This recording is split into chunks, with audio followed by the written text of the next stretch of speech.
Jesen je pravo vrijeme da oni poljoprivredni proizvođači koji su se odlučili da zasnuju voćnjake i to i urade. Prvenstveno iz razloga što je u ovom periodu mnogo lakše doći do kvalitetnog sadnog materijala i odgovarajućeg sortimenta, na koji posebno se mora obratiti pažnja. U suštini svaki voćnjak treba da ima svoj koncept, od onog najmanjeg voćnjaka koji ima 30 sadnica i gdje se zahtijeva mješavina različitih vrsta i različitih sorti, gdje se slažu sorte po vremenu zrenja da bi to jedan amaterski voćnjak na okućnici, da bi domaćin i ukućani imao u svakom momentu da kad se nađe od maja mjeseca do kraja oktobra da ima nešto što se može konzumirati od voća, do velikih profesionalnih voćnjaka koji prije svega imaju jedan tržišni zahtjev. Kod amaterskih voćnjaka postoji princip sadnje i izbora sortimenta. Taj sortiment mora biti mnogo tolerantniji na bolesti i štetočine, s obzirom da će vjerovatno pristup biti drugačiji i da će izostati adekvatna zaštita u pravim momentima kad je potrebna, dok recimo postoje poluprofesionalni i profesionalni zasadi. Opet zavise vrste koje mogu se gajiti i poluprofesionalnim i profesionalnim zasadima. Osjetljive sorte, voćne sorte koje imaju svoju komercijalnu vrijednost i traže određen stepen zaštite, se traži jedan profesionalni pristup, dok u tom poluprofesionalnom pristupu se mogu gajiti sorte koje su tolerantnije i koje mogu izdržati jednu da kažemo, neadekvatnu zaštitu u pravim momentima, da se dođe u situaciju da imamo nekakve ekstremne uslove, kišovit period u vrijeme pojave bolesti štetnika i da tad izostane zaštita. Znači, i na to moraju biti spremne. Zato je vrlo bitno konsultovati se oko samog izbora sortimenta za različite voćnjake. Profesionalni zasadi uglavnom su to već voćari profesionalci koji već znaju da sorte kakve su po pitanju zaštite, znaju sorte koje traži tržište, znaju koncept gajenja i oni su u suštini na neki način obrazovani po tom pitanju, edukovani, dok svi ostali ipak im potrebna pomoć, jer samo definisanje sorte prema njenom imenu, gdje recimo svi misle da je čačanska najbolja šljiva, a da je čačanska rodna samo rodna. Ali ako ćete praviti rakiju i ako gajite voćnjak zbog rakije, onda je čačanska rodna prvi izbor od sorti koje se naravno što se tiče same produkcije šljive.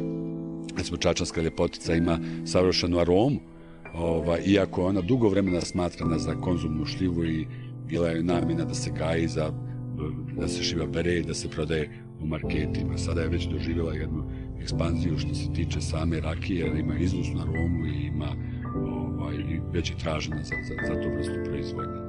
Zdravstveno stanje i razvijenost sadnice su ključni za podizanje voćnjaka. Znači, zdravstveno stanje sadnice prije svega zavisi od početnog materijala od čega se sadnica proizvela i naravno uslova u kojima se sadnica proizvela.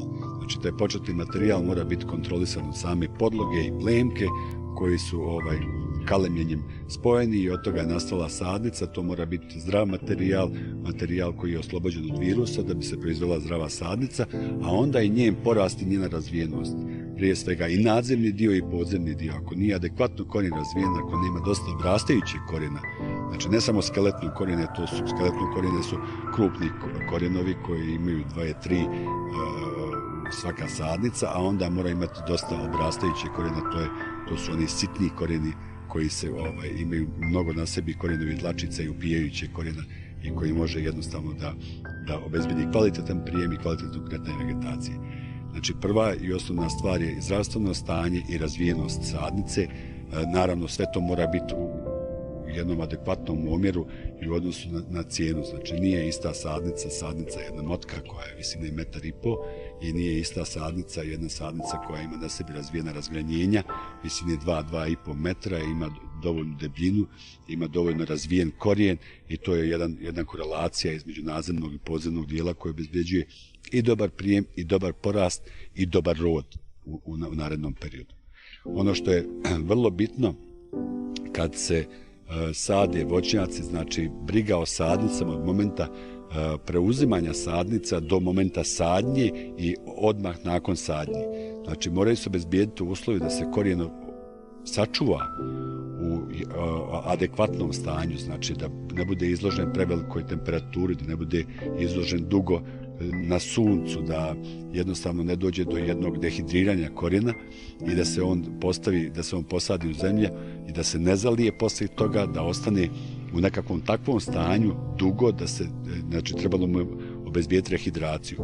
Znači, prilikom transporta i nakon transporta potrebno je sadnice postaviti u posudu, potopiti korijen u vodu i da ostoji više sati u toj vodi. Pogotovo najbolje bi bilo da se iz te vode vadi, iznosi njivu i da sadi.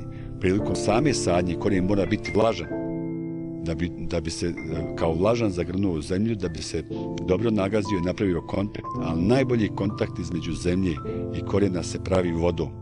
Kada posadite sadnicu i nagazite sadnicu i kada je zalijete, voda će istisnuti vazduh iz zemljišta koji jednostavno mi nismo mogli gazeći, istisnuti i napraviti jedan dobar kontakt između korijena, pogotovo što će sitnije čestice zemljišta dovesti u stanje oko korijena i napraviti jedan dobar kontakt gdje će on obezbeđivati zemljište konstantnu vlagu u tom korijenu i obezbeđivati da novi mladi korijen koji bude rastao ima dobar kontakt sa zemljištem i odmah može da osvaja i vodu i mineralne materije.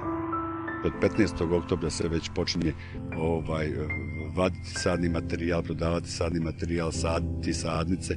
Znači, mi smo sad ušli u jednu fazu kada to se malo pomjera zbog svih ovih temperatura. Ovo je jedno ovako ekstremno vrijeme da u ovo doba godine budu tako visoke temperature, mada treba imati na umu da je period dužine trajanja visokih temperatura relativno kratak, jer taj period kada temperatura pređe 25 stepeni, 22, 3, 4, 5 stepeni je period recimo negdje od podne pa tamo do 4 sata popodne, znači to je sve skupa neki 4, 5, 6 sati traje taj period i u tom periodu treba izbjeći manipulaciju sadnim materijalom, pogotovo otvorenog korijena.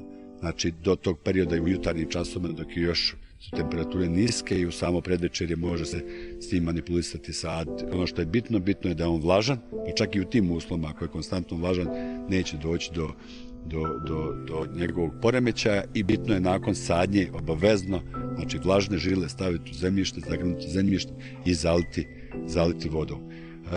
Kada bi se nastavio ovakav period malo duže vrijeme, vjerovatno bi proizveo kretanje vegetacije kod nekih voćnih vrsta. Vrlo je bitno ne prikraćivati sad sadnicu, jer prikraćivanje svako dovodi do poremećaja u smislu da će voćka dobiti u ovakvim temperaturnim uslovima nagon da pokrene vegetaciju, odnosno da bezvidi nekakav rast zbog samog skraćivanja. To je jedan hormonski odnos između nadzemnog i podzemnog dijela i ne treba ga narušavati rezidbom.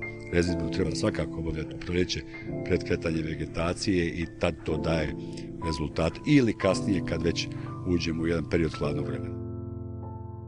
Samo podizanje voćnjaka je složen i odgovoran posao, jer se radi o višegodišnjim kulturama, tako da se greške koje se naprave prije ili u toku same sadnje kasnije i veoma teško mogu ispraviti.